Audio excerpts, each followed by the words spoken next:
Hi guys. तो आज की इस वीडियो में हम लोग देखने वाले हैं আজকের এই ভিডিওতে আমরা যেটা দেখবো সেটা হচ্ছে রেস্ট এপিআই এর একটা কোশ্চেন। ঠিক আছে, এটা আমাদের হ্যাকার র্যাঙ্কে আছে। তো এই যে প্রথম যে কোশ্চেনটা নিয়ে আমরা দেখবো সেটা হচ্ছে এই যে ফাইন্ড দ্য স্পিড স্টার, এই কোশ্চেনটা নিয়ে আমরা আলোচনা করবো। দেখো, রেস্ট এপিআই এর না প্রত্যেকটা কোশ্চেনেই হ্যাকার র্যাঙ্কে যেটা আছে সেটা কিন্তু একটা পার্টিকুলার স্ট্রাকচার ফলো করে চলে, বা একটা পার্টিকুলার কি বলবো লাইন অফ কোড আছে যেটা তোমার প্রত্যেকটা রেস্ট এপিআই এর কোশ্চেনেই তুমি পাবে। ঠিক আছে? তো আজকে চলো আজকের এই ভিডিওতে আমরা দেখবো যে এই পার্টিকুলার কোশ্চেনটা কিভাবে সলভ করতে হয়। তো তোমরা যদি কেউ রেস্ট এপিআই এর হ্যাকার র্যাঙ্কের কোশ্চেন করো তো কিভাবে করতে হয় সেটা তোমরা বুঝতে পারবে। ঠিক আছে? তো বেসিক্যালি আমাদের যে মেইন কোডটা আছে সেটা এইখানে লিখতে হবে, এই ফাংশনটাকে আমার কমপ্লিট করতে হবে। ঠিক আছে, লেখাই আছে দেখো, complete the find speed star function below, এই যে এই ফাংশনটাকে। Function is expected to return a string, তার মানে কি রিটার্ন করবে, একটা স্ট্রিং রিটার্ন করবে। দেখো দুটো প্যারামিটার অ্যাকসেপ্ট করছে, একটা হচ্ছে ম্যারাথন আর একটা হচ্ছে সেক্স। ঠিক আছে, এবার এইটা হচ্ছে আমাদের এপিআই এর ইউআরএলটা, যেটা কপি করে পেস্ট করতে হবে। দেখো এবার আমাদের কোশ্চেনটা কি চেয়েছে, দ্য রেজাল্টস আর পেজিনেটেড। আচ্ছা, পেজিনেশন দিয়ে করতে হবে। যাই হোক, প্রত্যেকটা কোশ্চেনই পেজিনেশনেরই হয়। তো বেসিক্যালি আমাদের এখানে একটা এপিআই এর রেসপন্স আসছে, এপিআই রেসপন্সে কি কি ফিল্ড আছে, পেজ আছে, পার পেজ আছে, টোটাল আছে, টোটাল পেজেস আছে, আর ডেটা অ্যারে, যে আমরা একটা জেসন অ্যারে বানাবো সেই অ্যারেটার নাম হচ্ছে ডেটা। ঠিক আছে, আর প্রত্যেকটা এবার এই যে জেসন অ্যারেটা আছে, এই অ্যারেটার মধ্যে কি কি আছে, নেম আছে, সেক্স আছে, টপ স্পিড আছে, স্টপস টেকেন আছে, আর ম্যারাথন নেম আছে। ঠিক আছে, আদার ডিটেলস গুলো লাগবে না। এই যে এইটা হচ্ছে আমাদের জেসন অ্যারেটা, এই জেসন অ্যারেটার মধ্যে দেখো কি আছে, name, sex, ID, age, top speed, bottom speed, average heartbeat, অনেক কিছুই আছে। বাট আমাদের এখানে কি কি লাগবে, name, sex, top speed, steps taken আর ম্যারাথন নেম, মানে এইটা লাগবে, এইটা লাগবে, টপ স্পিড, তারপর স্টপস টেকেন আর ম্যারাথন নেম, এই ৪-৫টা লাগবে, বাকি ফিল্ড গুলোর কোনো প্রয়োজন নেই। ওকে, সো চলো এবার যদি এরকম হয় দুটো রানারের সেম স্পিড থাকে, তাহলে যার নাম্বার অফ স্টপস কম আছে তার নেমটাকে রিটার্ন করতে হবে। ঠিক আছে, আর যদি ধরো কোনো পার্টিকুলার ম্যারাথনে কোনো মেল কোনো রানার যদি কোনো ক্রাইটেরিয়াকে ম্যাচ না করতে পারে তখন আমাকে এমটি স্ট্রিং রিটার্ন করতে হবে। ঠিক আছে, অনেক কিছু বুঝলাম। এবার দেখো সবার আগে আমায় কি করতে হবে, এইখানে সবার আগে আমাকে না, যেহেতু প্রেজিগনেশন বেস, তো আমায় দুটো ভ্যারিয়েবল নিতে হবে। ঠিক আছে, দেখো সবার আগে আমাদের এখানে কি রিটার্ন করতে হবে, it will return a string. তো আমি ধরো এখানে একটা স্ট্রিং হিসাবে আগে নিয়ে নিচ্ছি, একটা স্ট্রিং যেটা আমি রিটার্ন করব, সেই স্ট্রিংটার নাম হচ্ছে অ্যান্সার, আর এটাকে স্টার্টিং এ আমি এমটি রাখছি। ঠিক আছে, এরপর আমায় কি করতে হবে, দেখো বেসিক্যালি আমাদের আম, কি করতে হবে, দেখো বেসিক্যালি মিনিমাম স্টপস, আমার এখানে কি বলছি, two runners have the same top speed, return the one with fewer stops. এখানে দেখো কি কোয়েশ্চেনটা বলছে, fastest runner of a given sex in a marathon. ঠিক আছে, speed star is different with highest top speed. তো দেখো অবভিয়াসলি তুমি একটা জিনিস চিন্তা করো, আচ্ছা এটা পরে আমরা বলছি। এবার ধরো ম্যাক্সিমাম স্পিড যদি আমার চাই, ঠিক আছে, তো দেখো আমাদের এই যে জেসন অ্যারেটা আছে, জেসন অ্যারেতে দেখো টপ স্পিড হচ্ছে 13.42। ঠিক আছে, তো দেখো যে লোকের টপ স্পিড 13.42 হবে সেই ফাস্টেস্ট রানার হবে, তাই না? মানে যার টপ স্পিড থাকবে সেই তো ফাস্টেস্ট রানার হবে। তো তাহলে এখানে আমি একটা কি করে নিচ্ছি, একটা ভ্যারিয়েবল নিয়ে নিচ্ছি, ডাবল ম্যাক্সিমাম স্পিড। ঠিক আছে, এইটার মধ্যে বেসিক্যালি ওই রানারের স্পিডটা 0.0 আমি ধরে নিচ্ছি। ওকে, বা আমি -1 ধরে নিচ্ছি, স্টার্টিং ভ্যালু -1। তো এই ম্যাক্সিমাম স্পিড ভ্যারিয়েবলের মধ্যে যে ফাস্টেস্ট রানার তার স্পিডটা থাকবে। ঠিক আছে, এবার আমার দুটো ভ্যারিয়েবল নিতে হবে, আমি এখানে লিখেই দিচ্ছি, store the speed of the fastest runner here. ঠিক আছে, এবার নেক্সট আমায় কি করতে হবে, দুটো ভ্যারিয়েবল নিতে হবে, একটা হচ্ছে পেজেস ভ্যারিয়েবল নেব। ঠিক আছে, যার মান থাকবে 1, আর আরেকটা হচ্ছে টোটাল পেজেস, এরও ভ্যালু থাকবে 1। ঠিক আছে, আর এর ভ্যালুটা আমি স্টার্টিং এ 1 লিখছি কেন, বিকজ আমার while লুপের মধ্যে ঢুকতে হবে। ঠিক আছে, বিকজ যতক্ষণ না আমি while লুপের মধ্যে না ঢুকতে পারবো ততক্ষণ আমি কাজ করতে পারবো না। আর এই সেম ফরম্যাটই ফলো হয় প্রত্যেকটা রেস্ট এপিআই কোশ্চেনই, তোমায় এই জিনিসটা দিতেই হবে। এবার কন্ডিশনটা কি, ঠিক আছে, এন্টার দ্য while লুপ আমি এখানে বলেই দিচ্ছি। আর এটা যেহেতু পেজিগনেশন বেসড কোশ্চেন তাই পেজেস আর টোটাল পেজেস থাকবেই। তো এখানে আমাদের while লুপের মধ্যে কি লিখবো, while, আমাদের কন্ডিশন কি, সবসময় এই কন্ডিশনটাই হবে for every question, while pages less than equal to total pages, same same প্রত্যেকটা কোয়েশ্চেনে এই জিনিসটা আমরা লিখবো। এবার এর ভিতরে তোমার সবার আগে কাজ কি হবে, ট্রাই ক্যাচ ব্লকটা লিখে নেওয়া। ঠিক আছে, ট্রাই আর ক্যাচ, যেই while লুপের মধ্যে ঢুকলে তোমার কাজ হবে ট্রাই আর ক্যাচ ব্লকটা লিখে নেওয়া। ওকে, তাহলে দেখো ট্রাই বলে এরম দিলে, দেন এখানে এন্টার মারলে, মেরে এখানে ক্যাচ ব্লকটাও লিখে দিলে। ক্যাচে কি দিলে? এক্সেপশন ই, এইটাই লিখতে হবে, সেম যেটা আমি লিখছি ওইটাই লিখতে হবে, চাপ নেই। আর এখানে লিখে দেবে E dot print stack trace. Every কোয়েশ্চেনে তোমার এই এক্সেপশনে সেম জিনিসটাই লিখতে হবে ফর দ্য রেস্ট এপিআই। ঠিক আছে? তো যখন এক্সেপশন আসবে তখন স্ট্যাকের মধ্যে যে ভ্যালুটা আছে ওটা প্রিন্ট হয়ে যাবে যে কি এক্সেপশন আসছে। ঠিক আছে? এবার সেকেন্ড কাজ কি হবে? এই ট্রাই ব্লকের মধ্যে আমার কি করতে হবে? প্রথমে হচ্ছে store the URL in a string. ঠিক আছে? Store the URL in a string. Okay, তো ইউআরএলটাকে একটা স্ট্রিং এর মধ্যে আমরা স্টোর করব। তো তাহলে চলো আমি এখানে একটা স্ট্রিং বলে লিখছি ইউআরএল। এবার এর মধ্যে আমাদের কি করতে হবে? এই ইউআরএল যেটা আছে সেটাকে এই স্ট্রিং এর মধ্যে স্টোর করতে হবে। তো ইউআরএলটা কোনটা? এইটা হচ্ছে আমাদের ইউআরএলটা। ঠিক আছে? তো এটাকে এখান থেকে আমরা কপি করলাম। কপি করার পরে এইখানে আমরা ওটাকে ঢুকিয়ে দিলাম। এইবার একটা জিনিস খুব ভালো করে বোঝার চেষ্টা করবে। এই যে সেক্স যেটা আছে, সেক্সটা কি? সেক্সকে তুমি, sex is nothing but a string, তাই তো? স্ট্রিং।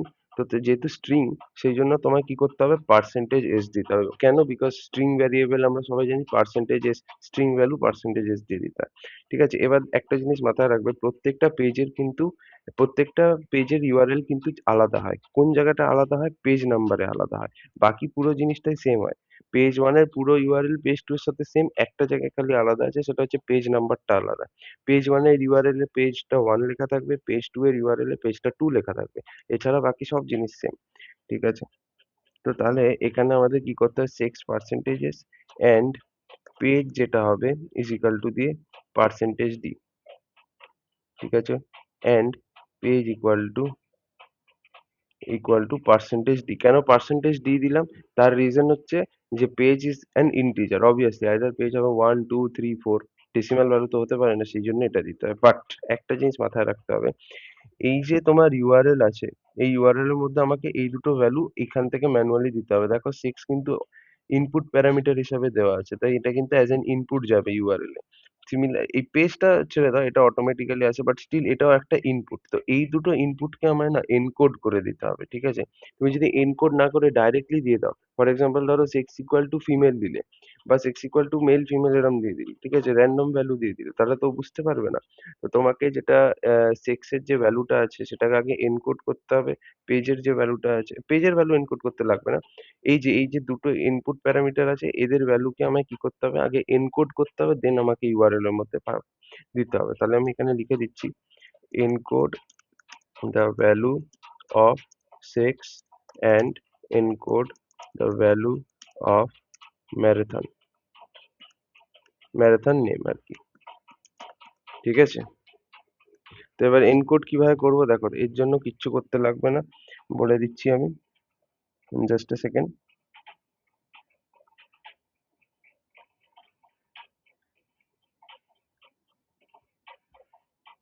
হুম, তো এখানে বেসিক্যালি আমাকে একটা স্ট্রিং ভ্যারিয়েবল নিতে হবে, যার মধ্যে প্রথমে আমি সেক্সটাকে এনকোড করব, দেন আরেকটা স্ট্রিং ভ্যারিয়েবল নেব যার মধ্যে আমি ম্যারাথনটাকে এনকোডেড করব। স্ট্রিং এনকোডেড সেক্স বলে একটা ভ্যারিয়েবল নিলাম। এবার এখানে আমায় কি করতে হবে? ইউআরএল এনকোডার ফাংশনটাকে ইউজ করতে হবে। তার মধ্যে ডট এনকোড ফাংশনটা বেসিক্যালি এনকোড করবে ভ্যারিয়েবলটাকে। এবার ভিতরে কি লিখবো? ভেতরে প্রথমে লিখতে হবে হচ্ছে তোর, জাস্ট এ সেকেন্ড, অরিজিনাল যে ইনপুট ভ্যারিয়েবলটা কি, সেটা হচ্ছে সেক্স। তাহলে আগে সেটাকে লেখো, কমা দিয়ে যে ফরম্যাটে তুমি এনকোডিংটা করবে, তো আমি UTF-8 ফরম্যাটে এনকোডিং করবো, তো আমি UTF-8 লিখলাম। সিমিলারলি এরপর আমার লাগবে হচ্ছে ম্যারাথনটাকে এনকোড করতে। তাহলে এখানে আমি একটা লিখবো স্ট্রিং এনকোডেড আন্ডারস্কোর দিয়ে ম্যারাথন। ঠিক আছে? ইজিক্যাল টু সেই একই গল্প, URL dot encoder, sorry URL encoder লিখতে হবে, not URL dot encoder. Dot দিয়ে এনকোড ফাংশনটা ইউজ করতে হবে। এবার এখানে আমি কাকে এনকোড করছি? সবার আগে আমি এখানে ম্যারাথনকে এনকোড করছি, আর কোন ফরম্যাটে? UTF-8 ফরম্যাটে। ঠিক আছে? তো ম্যারাথনকে এনকোড করলাম, আর in which format I am encoding this? তো আমি এটাকে UTF-8 ফরম্যাটে এনকোড করছি। ঠিক আছে? আচ্ছা, এই অবধি হলো। এই অবধি হলো। আমি এনকোড করে দিলাম। Encode the value of sex and encode the value of marathon name. ঠিক আছে। এবার এই যে ইউআরএল আছে, এই ইউআরএল এর মধ্যে আমায় এই এনকোডেড ভ্যালু গুলোকে পাস করতে হবে। তার আগে আমায় কি করতে হবে, ইউআরএল এর এখানে দেখো প্রত্যেকটা কোয়েশ্চেনই কিন্তু আমাকে ভ্যালু গুলোকে এনকোড করতে হবেই। ঠিক আছে। ইউআরএল এর যে ভ্যালু গুলো লাগবে সেগুলোকে আমার প্রত্যেকটা রেস্ট এপিআই কোয়েশ্চেনে এনকোড করতে লাগবে। সো সেই নিয়ে কোনো চিন্তা নেই। তো এখানে স্ট্রিং ডট ফরম্যাট এই ফাংশনটা ইউজ করতে হবে। ঠিক আছে। তো এই অবধি হলো স্ট্রিং ডট ফরম্যাট। তবে এইখানে আমায় কি করতে হবে, এই অবধি লিখলে তো এবার তোমার অবভিয়াসলি এখানে কমা দিয়ে কি করতে হবে, এই দুটো ভ্যারিয়েবলকে পাস করতে হবে। তো সবার আগে দেখো কি আছে, সবার আগে সেক্স এর ভ্যালু দেওয়া আছে। ঠিক আছে। জাস্ট একটা মিনিট দাঁড়াও।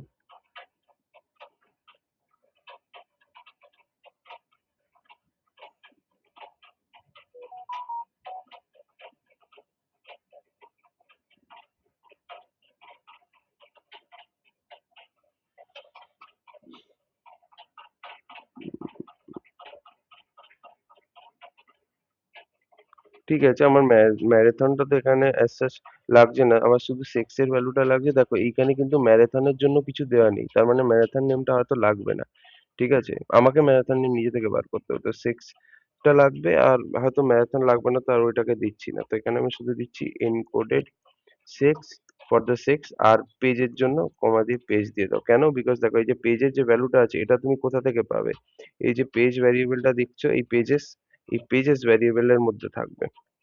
ঠিক আছে, পেজেস ভ্যারিয়েবলটার মধ্যে থাকবে। বুঝতে পেরেছো? আচ্ছা, এরপর আমায় কি করতে হবে, ভালো করে জিনিসটাকে দেখবে।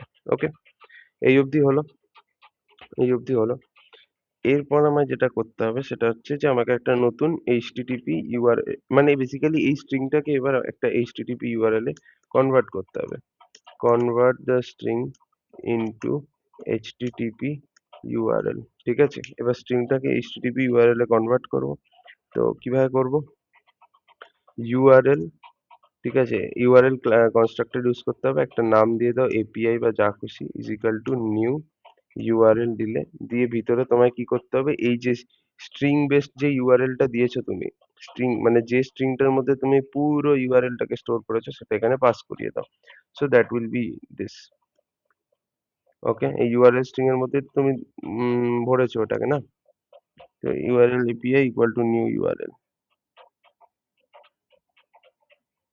আচ্ছা, এবার নেক্সট কাজ কি হবে, এবার হচ্ছে ক্রিয়েট অ্যান এইচটিটিপি কানেকশন। এই সব কোশ্চেনে এইভাবেই চলে। ঠিক আছে না, ক্রিয়েট অ্যান এইচটিটিপি কানেকশন। তো এখানে কি লিখবো দেখো, এইচটিটিপি ইউআরএল কানেকশন, এইটা লিখলাম, দিয়ে এবার কানেকশনের একটা অবজেক্ট বানাতে হবে, নাম দিয়ে দিচ্ছি ধরুন কন, ইজিক্যাল টু সেম জিনিসটা আবার লিখতে হবে এদিকে, এইচটিটিপি ইউআরএল, হা হা হা হা, এইচটিটিপি ইউআরএল কানেকশন, দিয়ে এখানে লিখবো হচ্ছে বেসিক্যালি কি, এবার আমি যে ইউআরএল এর অবজেক্টটা বানিয়েছিলাম সেটা হচ্ছে এপিআই। তো এখানে লিখতে হবে এপিআই ডট ওপেন কানেকশন। তো কি করছে, একটা নতুন এইচটিটিপি কানেকশন ওপেন হচ্ছে। ওকে, এপিআই ডট ওপেন কানেকশন হয়ে গেল। নেক্সট আমাকে কি করতে হবে, একটা গেট রিকোয়েস্ট মেথড সেট করতে হবে। সেট এ রিকোয়েস্ট মেথড। ঠিক আছে, রিকোয়েস্ট মেথডটা কি, গেট। তাহলে আমি এখানে কি লিখবো, কন ডট সেট রিকোয়েস্ট মেথড, এরকম ভাবে। কন কেন লিখলাম, বিকজ দেখো আমি এইচটিটিপি কানেকশনের নাম কি দিয়েছি, কন, সেই জন্য আমি কন লিখতে হচ্ছে। এখানে অন্য কিছু দিলে এখানে সেই জিনিসটা লিখতে হতো। দিয়ে এখানে আমাকে ব্র্যাকেটের মধ্যে রিকোয়েস্টের নামটা দিতে হবে, উইচ ইজ গেট। হলো। আচ্ছা, এরপর আমাকে কি করতে হবে, এরপর আমাকে একটা ইনপুট স্ট্রিম বানাতে হবে। ঠিক আছে, ইনপুট স্ট্রিম অবজেক্ট। তাহলে আমি এখানে লিখে দিচ্ছি create an input stream object. সব কোশ্চেনে এইভাবেই কাজ করতে হয়, এই যত অবধি সেম আছে আমি বলে দেবো, তারপরে কোনখান থেকে আলাদা হবে সেটাও আমি বলে দেবো। তো যাই হোক, তো এখানে কি লিখবো, input stream is is equal to new, না সরি, এখানে কিভাবে অবজেক্টটা বানায় বুঝতে হবে। এই যে আমি এইচটিটিপি কানেকশনের যে অবজেক্টটা তৈরি করেছিলাম সেইটার নামটা আগে লিখবে, ডট গেট ইনপুট স্ট্রিম বলে লিখতে হবে। ঠিক আছে, তাহলে এতে কি হলো, ইনপুট স্ট্রিম অবজেক্ট তৈরি হলো। এবার আমাকে একটা ইনপুট স্ট্রিম রিডারের অবজেক্ট বানাতে হবে। Create an input stream reader object. ঠিক আছে, তাহলে কিভাবে লিখবো? Input stream reader ISR is equal to new input stream